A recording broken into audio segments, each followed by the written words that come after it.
자, 금요일에 신율의 뉴스 정면 승부 2부, 이스라엘과 하마스 무력 충돌 배경, 바로 이 전쟁에 대해서 얘기를 나눠보겠습니다.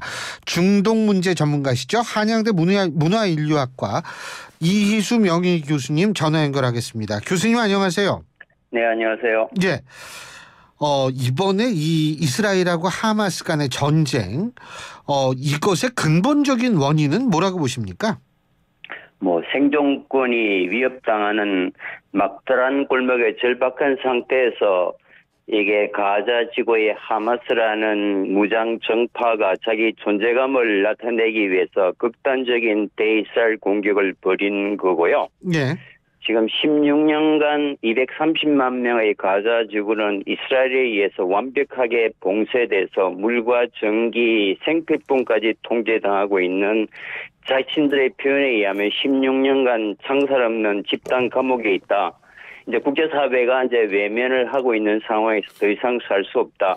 이런 판국에 오랜 맹방이고 형제였던 아랍 국가들이 연이어 적국인 이스라엘과 수교하고 심지어는 이슬람의 종주국인 사우디아라비아마저 이스라엘과 외교관계를 수립하는 단계에서 자신들의 자치와 독립은 이제 물 건너갔다. 이런 절박한 상황이 어떤 극단적인 방식으로 전쟁을 저질렀던 근본적 원인인 것 같습니다. 근데요, 제가 알기로는 가자 지구에서 거주하는 수천 명의 노동 인력을 통행권을 발급하면서 나름대로 가자 지구에서 있을 때보다 상당히 높은 10배 정도 높은 임금을 주면서 이 노동 허가를 해왔던 것으로 알고 있거든요. 이스라엘 측이. 그러한 것들이 좀 더 확대가 됐더라면 좀 나을 수 있었을까요? 어떻게 보세요? 그렇죠. 그 인센티브라는 게 생각해 보십시오. 지금 물과 전기를 말을 좀 잘 들으면은 이렇게 오픈하고 말을 안 들으면 전기를 끊어서 그 230만 가자 지구 주민들의 82%가 냉장 음식을 접하지 못하고 물을 끊으니까 92%가 오염된 물을 먹고 살고 있는 게 현실입니다. 이게 이제 국제사회의 책임도 있는 거죠. 그래서 이제 생명을 부지하기 위해서 이집트와의 접경에 수십 개의 땅굴을 뚫어서 그 땅굴을 통해서 이제 생필품을 공급하는 이런 이제 상황이 전혀 국제사회가 관심을 돌리지 않았을 때 이제 시름줄이 넓고 이제 그 자치정부가 하마스에 대한 국민 불만이 높아지니까 이걸 이스라엘에 대한 공격으로 뭔가 돌파구를 찾으려 했던 것으로 보입니다. 근데 이제 지금 자치정부라고 말씀하셨는데 두 개죠. 서한지구하고 가자지구하고 각기 다른 이 자치정부가 지금 지배하고 있죠. 그죠? 그렇습니다. 예. 근데 이제 하마스가 지배하는 거는 가자 지구고, 팔레스타인 자치정부라고 얘기하는 게 서한 지구에 속해 있는 그쪽이죠. 그렇습니다. 예. 네. 공식적으로 대통령과 수도는 라말라라고 하는 이제 서한 지구에 있고, 네. 그러니까 이제 원래는 지금까지 선거를 해본 적이 없었고요. 2006년에 처음으로 민주적인 선거를 했는데 하마스가 압도적인 승리를 거두어서 집권을 했고, 그때 하마스의 최고 지도자가 짧게나마 그 팔레스타인 총리를 맡았는데 그 뒤로 이제 두 정파가 또 분리돼서 지금까지 한 번도 평화로운 선거가 이루어진 적이 없습니다. 그래서 양분돼서 웨스트 뱅크 쪽은 이제 그 파타라고 하는 자치정부가 또 가자 지구는 하마스라는 자치정부가 양분돼 있는 거죠. 근데 서한 지구가 가자보다 훨씬 크죠? 그렇습니다. 인구가 서한 지구는 한 350만, 가자 지구는 한 230만 정도 된다고 합니다. 예. 자, 근데 말이에요. 지금 어쨌든 지금 이 전쟁이 말이에요. 어떻게 흘러갈 거라고 보십니까? 제가 일단 차례로 여쭤볼게요. 지금 사우디하고 이란하고 만난다는 거 아닙니까? 그죠? 지금 양 정상이 통화를 했죠. 예. 그 의미는 뭐라고 보세요? 지금 이 전쟁이 그 하마스와 이스라엘의 전쟁을 벗어나서 주변국으로 확대되면 이거는 큰일입니다. 모두가 그걸 가장 두려워하는 거고요. 예. 왜냐하면 유가가 폭등하고 이게 전면전으로 하면 이제 제5차 중동 전쟁이 벌어지는데 이걸 아무도 원치 않습니다. 이제 그래서 그 키를 하마스의 가장 강력한 재정적 그 군사적 후원자가 이란이니까 또 아랍의 종주국 역할을 하는 사우디아라비아가 이란 대통령과 우리가 어떤 일이 있어도 이 전쟁을 확산시키지 말자는 것에 대해서 이제 합의를 한 게 굉장히 중요한 의미가 있고요. 예. 또 미국도 항공모함을 이제 가자 앞바다에 띄워서 만약에 이게 확전되면 미국이 개입하겠다는 굉장히 강력한 시그널을 보내기 때문에 지금 상태에서 누구도 이제 확전을 원하지 않습니다. 다만 지금 이스라엘이 그 대응 그 공격 또 비례 대응의 원칙에 의해서 가자 지구에 대한 지상전을 공공연하게 발표하고 지금 준비를 하고 있는 상태. 이 파장을 국제사회가 어떻게 최소화하느냐 여기서 초점이 맞춰지고 있는 현실입니다. 예. 아 근데 교수님, 레바논의 히즈볼라 있잖아요. 예. 네네. 그리고 시리아 쪽도 지금 움직임이 심상치 않은 것 같더라고요. 그렇습니다. 그런데 지금 확전 그걸 아무리 사우디하고 이란 만났다고 그러지만 예를 들면 시리아하고 히즈볼라가 참전하면 이거 또 심상치 않게 되는 거 아닙니까? 지금 현재 전쟁은 남부 전선에서 이제 하마스가 이스라엘에 대한 공격을 하고 있고요. 예. 이제 북쪽에서 레바논의 헤즈볼라가 이제 부분적 공격을 하고 있는데 예. 현재 시리아는 내전 상태가 돼서 자기 발등의 불고기도 극복해서 이제 많은 이제 전문가들의 일반적 견해는 시리아가 지금 이스라엘을 상대로 개전하기에는 매우 어려운 상황이다. 그래서 사전에 이스라엘이 혹시 도발할까 봐서 이제 군사기지에 대한 강력한 응징 공격을 어제부터 이스라엘이 한 것 같고요. 문제는 사실 이스라엘로서는 하마스보다 가장 큰 두려움이 헤즈볼라입니다.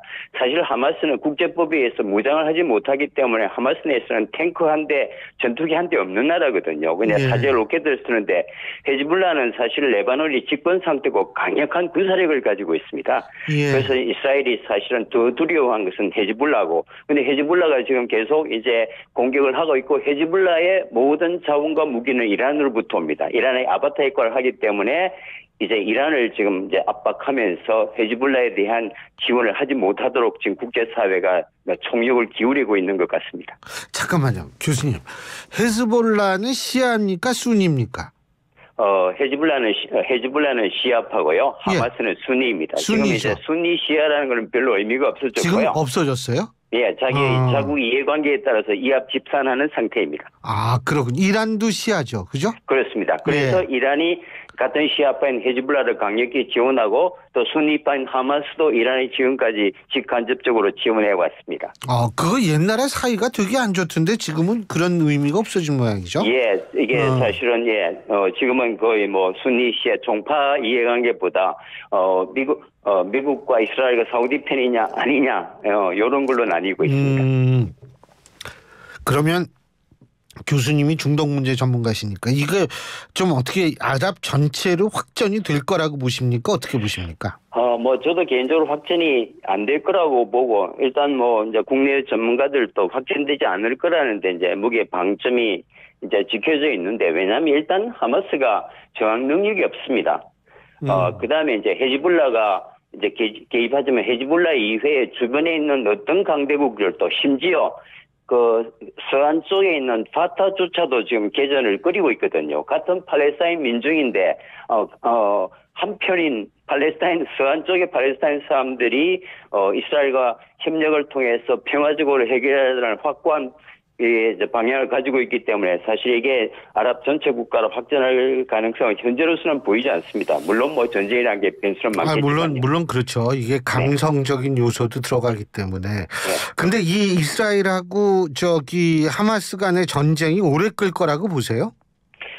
이거는 마지막 이제 큰 전쟁이 2014년 때 한 50일을 끌었습니다. 그래서 만약에 이스라엘이 지상전을 통해서 가자 지구에 진입한다면 이거는 장기전으로 갈 수밖에 없고요. 최소 2달 이상은 걸릴 것 같습니다.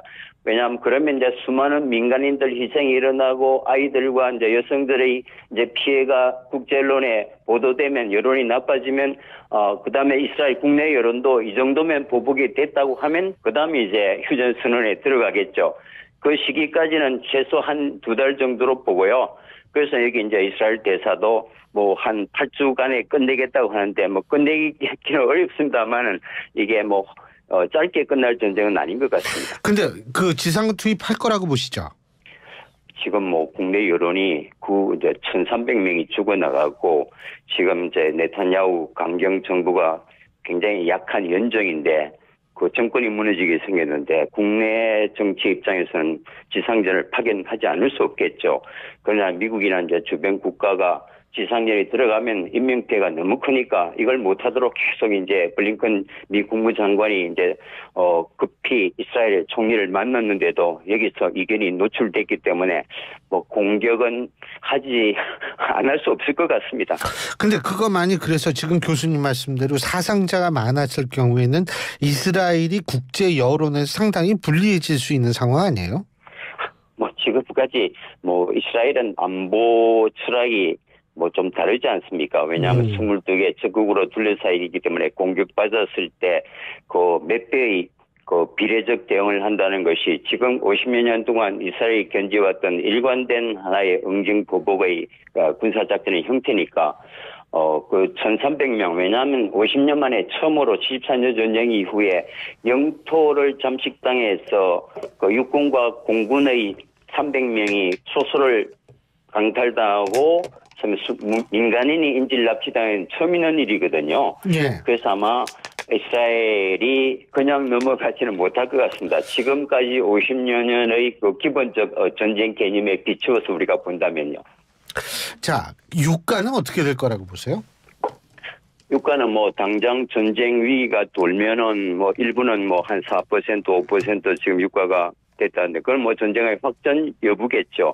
그러나 이란도 현재 사우디도 미국도 확전을 모두가 원하지 않고 있기 때문에 이건 뭐 유가는 확전 여부에 달려 있겠습니다만은 전쟁으로 아랍 전체로 확전될 가능성이 약한 걸로 봐서 일시적인 불안감으로 유가가 상승되겠지만 이게 뭐 옛날 석유 위기처럼 이렇게 폭등하기는 어렵지 않을까. 저는 경제 전문가는 아닙니다. 물론 그렇죠. 그런 생각을 합니다. 이 유가가요. 단순하게 네. 우리가 기름 오른다, 기름값 오른다. 그러면 우리 경제에 타격이 있다. 이 수준이 아니고요. 사실은 뭐냐면 유가가 오르잖아요. 그럼 미국도 유가가 당연히 그 비싼 기름을 써야겠죠. 그러면 미국의 소비자 물가가 오르고 미국의 소비자 물가가 오르면 금리가 오르고요. 예? 이렇게 되니까 결국 미국의 금리가 오르면 우리도 금리 문제가 발생할 수밖에 없고, 그러니까 이게 유가 하나가 오르면 여러 분야의 경제 분야에 문제가 발생하는 것 같더라고요. 네. 그래서 아마 이제 국제사회가 이 전쟁이 확전돼서 유가를 안정시키려고 하는 것 같습니다. 뭐 미국이나 EU, 유엔 모두가 지금 굉장히 강한 이제 확전 압박을 하고 있으니까요. 아, 그리고 말이에요. 그 하마스가 그 이슬람 형제단인가요? 뭐 그런 무슬림 형제단이란 이념에서 떨어져 나온 분파죠. 예, 그 이제 우리가 오슬로 평화 협정이 이제 이스라엘과 팔레스타인 두 국가를 가지고 공존하면서 함께 살자 해서 이제 국제사회가 합의한 평화 협정이지 않습니까? 예.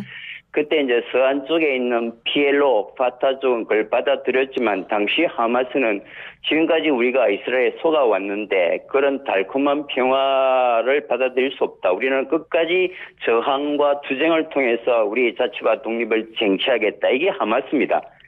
그러니까 이제 하마스는 처음부터 이스라엘이 인정하지 않고 투쟁을 통해서 독립을 쟁취하겠다는 거니까 이제 서한 쪽 그 팔레스타인하고는 이스라엘이 지원을 통해서 좋은 관계를 유지해왔고 하마스는 괴멸 작전을 써왔죠. 그 무슬림 형제단에서 알카에다도 파생된 거 아닙니까? 뭐 이제 직접 파생은 아니고 무슬림 형제단이 갖고 있던 그 극단적 이슬람주의의 이념을 추종하는 세력들에서 이제 알카에다와 IS가 나왔지만 이제 하마스는 지금까지 그 이스라엘과의 투쟁 바깥에서 국제사회에 이게 테러를 한 적은 없습니다. 그리고 이제 주민들이 그 선거에서 압도적인 지지를 받는 거기 때문에 그래서 이제 많은 국가들이 알카에다와 IS와는 달리 하마스에 대해서는 테러리스트로 이제 인정하지 않는 테러리스트로 그 간주하지 않는 나라도 많이 있습니다. 예를 들면은 뭐 노르웨이나 이제 스위스나 아랍이나 사실 우리 정부도 공식적으로 하마스를 테러리스트 리스트에 올리지는 않고 있습니다. 현재까지. 이슬라믹 스테이트하고는 좀 전혀 다른 개념으로 구분한다. 우리가 보시면 좋겠습니다. 아, 네. 알겠습니다. 네. 그리고요, 또 한 가지는 이제 지금 이스라엘하고 이 하마스의 전쟁에서 우리한테 굉장히 주는 시사점은 뭐냐면 이 아이언돔이라는 게 사실은 네. 이게 이 별로 그렇게 효율이 높지 않구나라는 거를 좀 많이 느낀 것 같거든요. 교수님께서는 어떻게 보십니까? 예, 이제 군사 전문가들의 말을 우리가 빈다면, 지난 한 8년 동안에 하마스가 이스라엘 향해 쏘았던 로켓포 총수가 한 5,000발 정도 되는데요. 근데 이번 전쟁에서 20분 내에 5,000발을 쏘았거든요. 예. 그러니까 전혀 대비가 안 돼 있었고, 아무리 철통 같은 아이언돔 방어책이라 하더라도 한 20분 동안에 수천 발을 막아내기는 어려웠던 것 같고요. 그러면서 북한의 이제 무차별 장사포에 대해서 한국형 아이언돔을 재편해야 된다. 그거는 우리가 좋은 교훈으로 더욱 이제 방비나 준비를 철저히 할 필요는 있을 것 같고요. 아이언돔이 아무리 완벽하더라도 이게 한꺼번에 공격한 데 대해서는 막을 수 없다는 게 이번에 확인이 된 거죠.